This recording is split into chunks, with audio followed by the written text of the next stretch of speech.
I keep imagining the mind of that sketch of a human being, of those many sketches of a human being, who decided to attack Bukayo Saka in a racist way in the last Euro Cup. Not that we need a turnaround in an athlete's sporting career as a response to racism. The response to racism must be in the legal sphere, in the criminal sphere. But within what we have to analyze here, I keep imagining that Englishman who was racist not only towards Saka, but towards Rashford and Sancho in that final against Italy in the last Euro, now celebrating Saka's almost unique brilliance today against Switzerland. Not just for the converted penalty, and I don't remember the last penalty I was rooting for as much as the one taken by Bukayo Saka because of this context especially. I was really rooting for Saka's penalty to be converted. But not just for the penalty. He was the only spark of inventiveness in this England today. I can exaggerate that he was the only one, okay, but he was the greatest. Alongside him, we had Jude Bellingham and Kobbie Mainoo within the field geography that allows him to be inventive. It won't be within the opponent's area. And after the substitutions, Cole Palmer a little too, who I think came in well. But Saka was England's haven for creativity.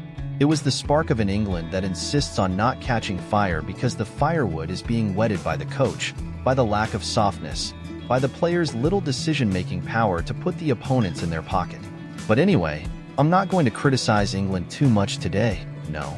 Even though it was a below-critical performance, even though it was a very sleepy game at several moments, but at least, and it's funny how England lowers expectations according to the games compared to previous games, in which at several times I used the adjective pathetic. It was an England that had at least a few moments of a little football, and that's how it is. It's the minimum we can be content with, right? For those who have nothing, half is twice as much. And it's basically this crumb that I'm clinging to here so as not to criticize England's performance too much. Because, folks, what has been done so far is basically irrelevant in a tournament where you don't need to be brilliant to win. Who was the last brilliant Euro champion? I'll be back soon. Who was the last brilliant Euro champion? It wasn't Italy in the last Euro. It wasn't Portugal, an extremely defensive Portugal in 2016. I think it was Spain in 2012, right? So brilliance is not necessary to lift the title, but I don't want to go too far because England are not in the final. But it's back to a semi-final, which is rare. It's a luxury item for this country. Okay, it's an English carnival today, folks. It's funny because maybe we look at it from the Brazilian perspective that this is very little, but England have only been to the Euro Cup semi-finals before Southgate twice in history, in '68 and '96, and now they reached the first final in the last edition of men's history, obviously, because women have already won a European championship, and now it's back to a semi-final. So, people are very happy, people are completely ecstatic, especially because winning penalty shootouts is not something common for England. It's actually a trauma, right?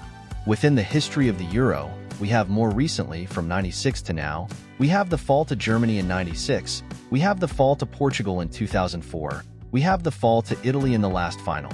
So it's been interesting to see happiness almost even with very little, very small football, right? I think that for people who are neutral, and for people who hope to see the Premier League within the England team, we don't see it. But it doesn't matter for these guys. Southgate's morale with the fans increases even more after this game. In short, it was England's least worst performance. I liked the first half, regulation time, within English standards. I didn't like the second, I didn't like the extra time, but that's what we have for today. I'm recording this video before the opponent is defined. I don't know if it will be Turkey or if it will be the Netherlands, but if it is Turkey, England will be favorites. If it's against the Netherlands, I don't think so.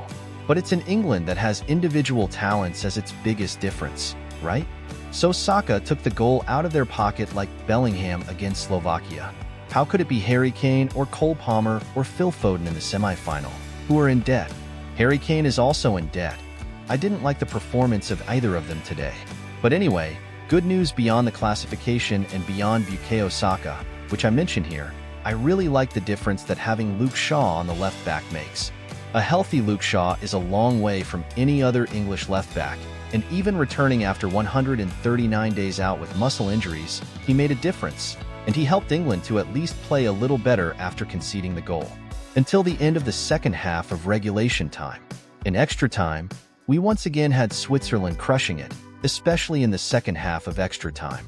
Imagine if Shaqiri scores that goal. It's a national holiday. It's a statue.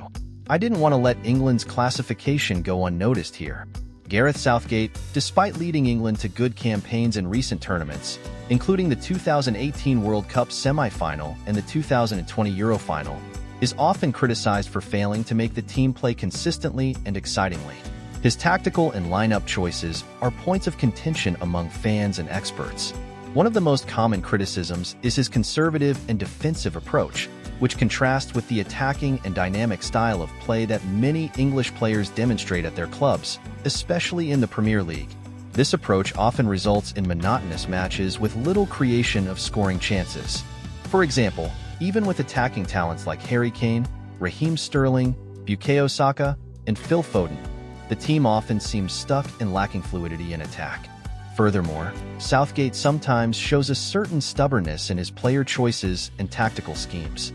There are times when informed players are not selected or are used out of position, while others who are not performing well retain their places in the starting lineup. This lack of flexibility can be detrimental, especially in tournaments where the ability to adapt quickly to different opponents is crucial. Another point of criticism is the management of substitutions and reading of the game. On several occasions, Southgate has been accused of waiting too long to make changes or failing to adjust the team effectively during the match. This was evident in decisive games, where the team needed a spark or a tactical change to turn the game around, but late or poorly planned substitutions ended up not having the desired effect. In short, although Southgate has achieved significant results, he still faces challenges in making the England team play more loosely, creatively, and consistently. His conservative approach, player choices, and match management are areas that continue to generate debate and criticism.